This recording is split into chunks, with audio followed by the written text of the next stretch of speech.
ये वो रात थी जहां बायर्न म्यूनिख ने सिर्फ एक मैच नहीं जीता, उन्होंने एक मिथ ब्रेक किया।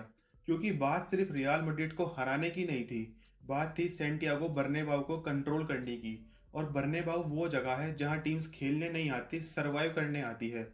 यहीं पेरिस सेंट जर्मन कोलैप्स हो चुकी है, मैनचेस्टर सिटी कंट्रोल खो चुकी है, और खुद बायर्न म्यूनिख भी सालों तक यहाँ स्ट्रगल करती रही है।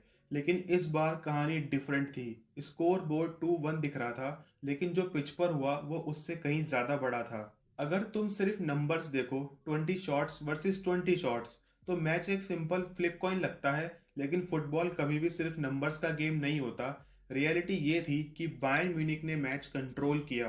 फर्स्ट हाफ में 65% पोजीशन और ऑलमोस्ट 3.0 एक्सपेक्टेड गोल्स। ये सिर्फ बॉल रखना नहीं होता, ये ओपोनेंट को डिक्टेट करना होता है। मिडफील्ड में जोशुआ किमिच ने टेम्पो सेट किया, हर अटैक की डायरेक्शन डिसाइड की और गेम का रिदम अपने कंट्रोल में रखा। वाइड एरियाज में माइकल ओलिसे अनस्टॉपेबल था, डिफेंडर्स को कॉन्स्टेंटली डिसीजंस लेने पर मजबूर करता हुआ। और आगे हैरी केन, उसने बस एक मोमेंट का वेट किया और सेकंड्स में पनिश कर दिया। और यही इलाइट लेवल का डिफरेंस होता है, एक चांस, एक फिनिश और पूरा गेम फ्लिप। लेकिन ये डोमिनेशन समझने के लिए एक लेयर और समझनी पड़ेगी, बर्नेबाउ का साइकोलॉजिकल इफेक्ट। ये स्टेडियम सिर्फ क्राउड की नॉइस नहीं देता, ये प्रेशर क्रिएट करता है। यहाँ आके बेस्ट टीम्स के पासेस हैवी हो जाते हैं, डिसीजन स्लो हो जाते हैं और धीरे धीरे गेम रियल मैड्रिड के कंट्रोल में शिफ्ट हो जाता है, बिना रियलाइज किए। ये उनकी आइडेंटिटी बन चुकी है, केओस क्रिएट करो और ओपोनेंट को मेंटली ब्रेक करो। लेकिन बायर्न ने इस स्क्रिप्ट को उल्टा कर दिया। उन्होंने प्रेशर एब्जॉर्ब नहीं किया, उन्होंने उसे बीट किया। बॉल होल्ड की, स्ट्रक्चर मेंटेन किया और मैड्रिड को उनके ही होम ग्राउंड पर डीप डिफेंड करने पर मजबूर कर दिया। ये सर्वाइवल नहीं था, ये इम्पोजिशन था। और यहीं से गेम टैक्टिकल लेवल पर और इंटरेस्टिंग हो जाता है। मैड्रिड एक कॉम्पैक्ट 4-4-2 शेप में थी, जबकि बायर्न 4-2-3-1 स्ट्रक्चर के साथ आई। लेकिन असली डिफरेंस फॉर्मेशन का नहीं, एग्जीक्यूशन का था।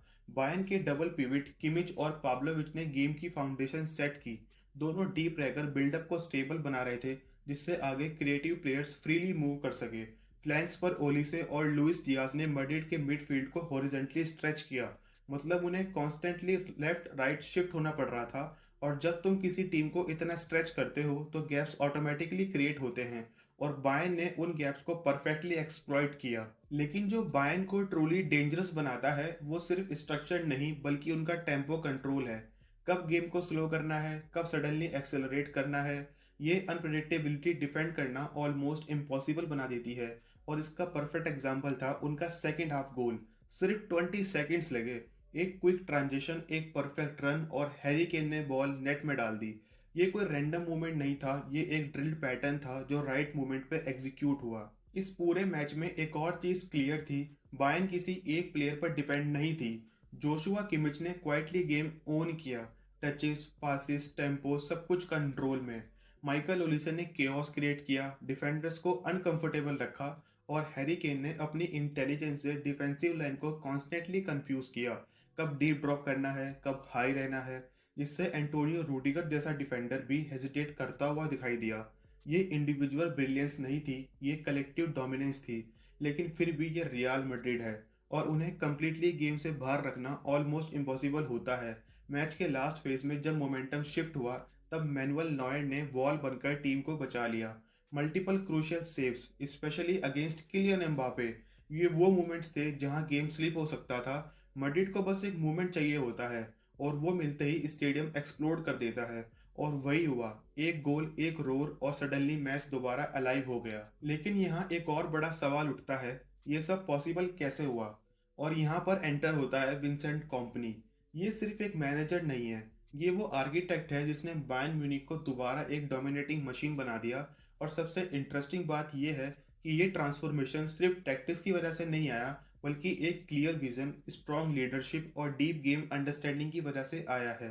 कंपनी की अप्रोच सरफेस पर सिंपल लगती है, हर प्लेयर को उसका एग्जैक्ट रोल समझाओ, टीम को एक यूनिट की तरह ट्रेन करो और पिच पर एक ऐसा सिस्टम क्रिएट करो जहां डिसीजंस नेचुरली और इंस्टेंटली लिए जाएं।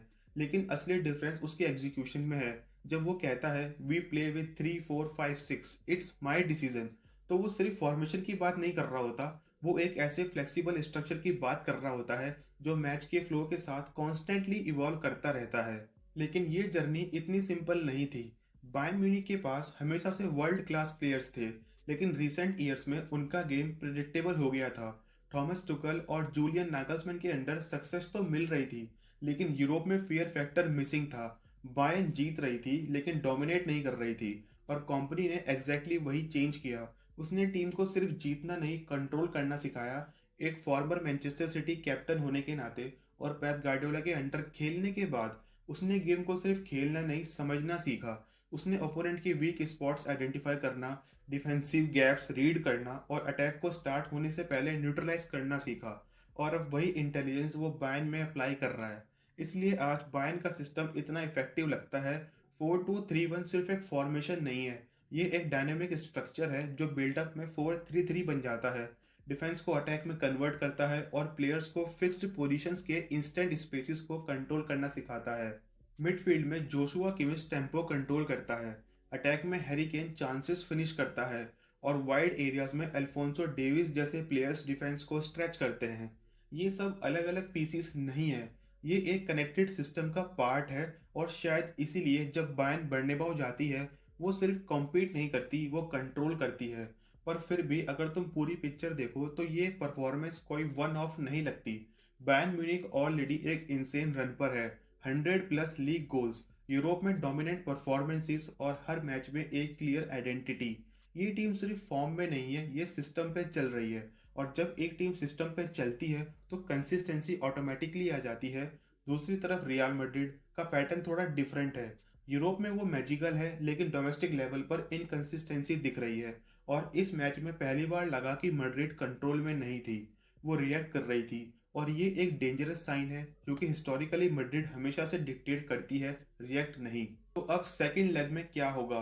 टाई अभी भी जिंदा है, स्कोर लाइन 2-1 है, और मैड्रिड के पास वो एबिलिटी है कि वो एक मोमेंट में गेम फ्लिप कर दे। लेकिन इस बार डिफरेंस ये है कि मैच अलायंस एरिना में है। अब बायर्न म्यूनिख डरेगी नहीं, क्योंकि बायर्न ने बर्नेबाउ जाकर सरवाइव नहीं किया, उन्होंने वहां जाकर उसे कंट्रोल किया। और जब एक टीम ये रियलाइज कर लेती है कि वो इस स्टेडियम में डोमिनेट कर सकती है, तब पूरी राइवलरी का डायनेमिक चेंज हो जाता है। और शायद सबसे बड़ी बात यह है, कई सालों में पहली बार रियल मैड्रिड को एडजस्ट करना पड़ेगा। और जब रियल मैड्रिड एडजस्ट करती है, तब समझ जाओ सामने वाली टीम कुछ स्पेशल कर रही है।